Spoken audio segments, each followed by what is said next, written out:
Hello friends, Jai Shri Krishna. Today I am going to share the importance of Padmini Ekadasi during Purushottam Mas. The 11th day of the lunar fortnight is called Ekadasi in the Hindu calendar. Usually there are 24 Ekadasis which take place in a complete year. 2 Ekadasis in 1 month, comprising one at the time of Krishna Paksha and second at the time of Shukla Paksha. But when a Hindu year has a leap year, 2 more Ekadasis get added to list. The ongoing Hindu year has the Adhik Mas, therefore there are 26 Ekadasis this time. Ekadasi that falls during Shukla Paksha of Adhik Masam is known as Padmini Ekadasi.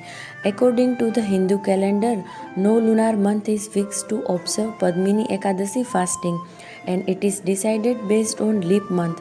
The leap month is called Adhik Purushottam or Mal Mas. It is believed that Padmini Ekadasi is very dear to Lord Vishnu. Any person who devotedly observe fast on this day proceed to Vishnu Lok and get fruitful result for every kind of work. Now let's start the Vrat Katha of Padmini Ekadasi.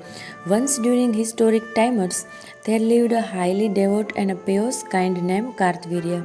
He lived in all affluence, marrying so many wives.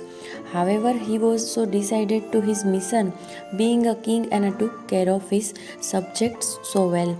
He was also performing all acts of charity, pujas, worship, etc. activities.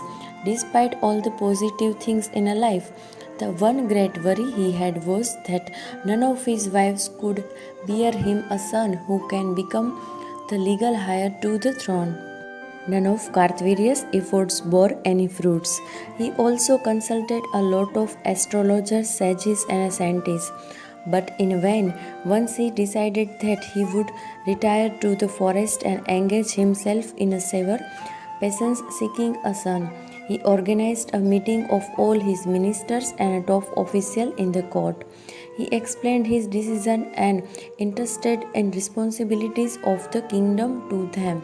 When he left for the forest, only one of his wives named Padmini accompanied him in a deep woods in order to support him in his venture. In the forest, Kartvirya engaged himself in a tough penance for several thousand years. Even after 10,000 years passed, no light was seen that could answer their prayers. All through Padmini stayed with him, serving him very faithfully and diligently.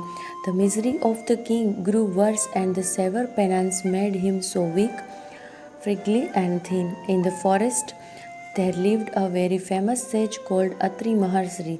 Ansuya was his chaste and highly virtuous wife. Padmini once approached Ansuya and described their plight and agony. Ansuya pacified Padmini with soothing words and said their fate was due to the sins they committed in their past births. She suggested that they observe Padmini Ekadasi during the Adhik Mas to propitiate Lord Vishnu, who will clear their sins and bless them with a child. Padmini set out to observe the Padmini Ekadasi Vrat. She set up the wonderfully decorated altar and installed an image of Lord Vishnu. On the Ekadasi day of the Adhik month, she rose up early in the morning, took a holy bath, engaged in pujas to Lord Vishnu, and began the strict fasting. Throughout the night, she kept vigil, listening to the glories of Lord Vishnu. The night of the Ekadasi passed, and 12th was born on the next day. She once again performed an elaborate puja, invited a Brahmin to her hermitage, and fed him with delicious meal.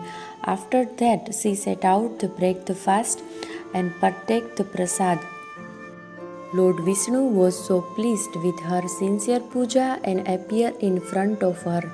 Asked by the Lord for a boon, she prayed the Lord to appear in front of her husband and fulfill his wish to get a child.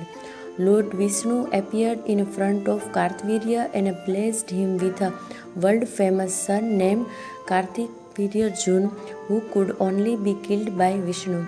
The efficacy of Padmini Ekadasi Vrat has made it so popular, making people observe it with great fervor and devotion. Thank you. Jai Shri Krishna.